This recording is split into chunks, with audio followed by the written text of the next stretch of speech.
আলহামদুলিল্লাহ ওয়াসসালাতু ওয়াসসালামু আলা রাসূলিহিল কারীম আম্মা বাদ ফাআউযু বিল্লাহি মিনাশ শাইতানির রাজীম বিসমিল্লাহির রহমানির রহিম রব্বি ইশরাহ লি সাদরি ওয়াইসির লি আমরি ওয়াহলুল উকদাতাম মিন লিসানি ইয়াফকাহু কওলি। আসসালামু আলাইকুম ওয়া রাহমাতুল্লাহি ওয়া বারাকাতুহু।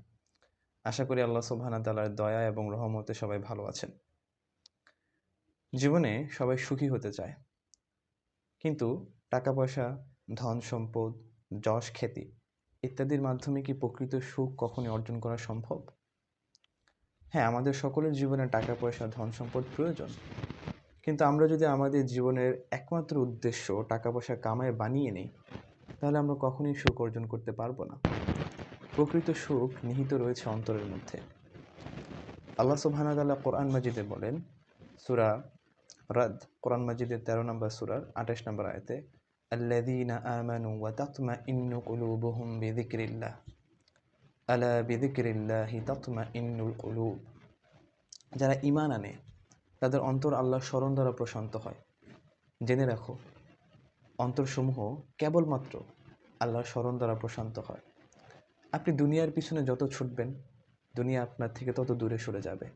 এটা হচ্ছে একটা মরীচিকার মতো। কিন্তু আপনি যদি আল্লাহ সুবহানাহু ওয়া তাআলার উপর বিশ্বাস রাখেন, তার স্মরণে নিজেকে মগ্ন রাখেন, তাহলে দেখবেন আপনি অল্পে সন্তুষ্টি অর্জন করতে পারবেন। এখন আল্লাহ তাআলার স্মরণ বলতে কী বোঝায়? আল্লাহ তাআলার যে কোনো ধরনের ইবাদত, ফরজ, নফল, কোরআন তেলাওয়াত, যে কোনো ধরনের ইবাদত হচ্ছে আল্লাহ তাআলার স্মরণ, অথবা আল্লাহ তাআলার জিকির, আজকার, তাসবিহ। এখন আল্লাহ সুবহানাহু ওয়া তাআলা রাসূল সাল্লাল্লাহু আলাইহি সাল্লামকে বলছেন সূরা হিজর, কোরআন মাজিদের 15 নম্বর সূরার 97 থেকে 99 নম্বর আয়াতে, যে আমি জানি যে তাদের কথায় আপনার মন সংকুচিত হয়। অর্থাৎ কাফেররা রাসূল সাল্লাল্লাহু আলাইহি সাল্লামকে বিভিন্ন কটূক্তি করত বিভিন্ন সময়। এতে করে রাসূল সাল্লাল্লাহু আলাইহি সাল্লাম কিছুটা মনঃক্ষুণ্ণ হতেন। রাসূল সাল্লাল্লাহু আলাইহি সাল্লামকে আল্লাহ সুবহানাহু ওয়া তাআলা বলছেন যে আমি জানি যে তাদের কথায় আপনার মনঃক্ষুণ্ণ হয়, অতএব আপনি আপনার রবের পবিত্রতা বর্ণনা করুন এবং সেজদাকারীদের অন্তর্ভুক্ত হন, এবং আমৃত্যু আপনার রবের ইবাদতে মগ্ন থাকুন।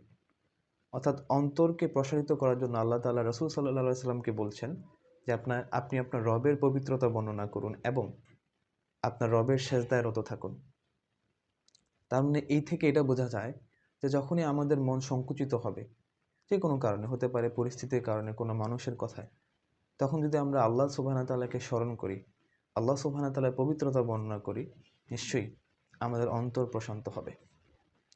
এবং আমরা যদি আরেকটা আয়াতের দিকে তাকাই, আল্লাহ সুবহানাহু ওয়া তাআলা সূরা ইব্রাহিম, কোরআন মাজিদের 14 নম্বর সূরার 7 নম্বর আয়াতে বলেছেন যে তোমরা যদি আমার কৃতজ্ঞতা প্রকাশ করো, তবে আমি তোমাদেরকে আরও বাড়িয়ে দিব, কিন্তু তোমরা যদি আমার অকৃতজ্ঞতা প্রকাশ করো, তবে আমি তোমাদেরকে কঠিন আযাবে আপতিত করব, বা তোমাদের উপর কঠিন আযাব দিব।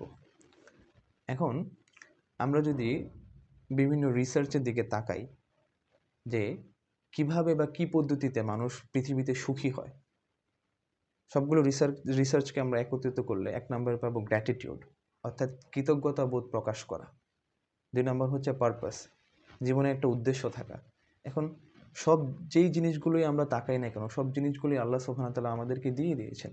যেমন আমরা যখন সালাতে দাঁড়াই, তখন আলহামদুলিল্লাহি রাব্বিল আলামিন সূরা ফাতিহা পাঠ করি, অর্থাৎ সমস্ত প্রশংসা আল্লাহর। যখন আমরা আলহামদুলিল্লাহ বলি, হে আল্লাহ, আপনার প্রতি কোনো অভিযোগ নেই, আপনি যেভাবে রেখেছেন, যে হালতে রেখেছেন, ভালো রেখেছেন, অন্ততপক্ষে 5 জন মানুষ থেকে আপনি আমাকে ভালো রেখেছেন। এই যে কৃতজ্ঞতা বোধটা প্রকাশ করা, এতে করে আমাদের অর্ধেক দুঃখ, অর্ধেক কষ্ট কমে যায়। 2 নম্বর হচ্ছে জীবনে পারপাস থাকা, উদ্দেশ্য থাকা। আল্লাহ সুবহানাহু ওয়া তাআলা আমাদেরকে কোরআন মাজিদে বলেছেন, ওয়ামা খলাকতুল জিন্না ওয়াল ইনসা ইল্লা লিয়াবুদুন, সূরা জারিয়াতে, যে আমি মানুষ এবং জিনকে কেবলমাত্র আমার ইবাদত করার জন্য সৃষ্টি করেছি। এখন আল্লাহ তাআলা সকল বৈধ জিনিস যা আল্লাহ তাআলা আমাদেরকে অনুমোদন করেছেন, তাই হচ্ছেন আল্লাহ তাআলার ইবাদত। তো আজকের এই সংক্ষিপ্ত আলোচনা থেকে আমাদের কাছে একটাই বিষয় খুবই স্পষ্ট হয়, যদি আমরা জীবনে সুখী হতে চাই, সন্তুষ্ট থাকতে চাই, তবে আল্লাহর উপর বিশ্বাস করা ছাড়া আমাদের আর কোনো উপায় নেই। আমাদের মন যখনই সংকুচিত হবে, আমরা আল্লাহ তাআলাকে স্মরণ করব, তার ইবাদতে মগ্ন থাকব। ইনশাআল্লাহ আল্লাহ তাআলা আমাদেরকে পথ দেখাবেন। সবাই ভালো থাকবেন, সুস্থ থাকবেন। আসসালামু আলাইকুম ওয়া রাহমাতুল্লাহি ওয়া বারাকাতুহু।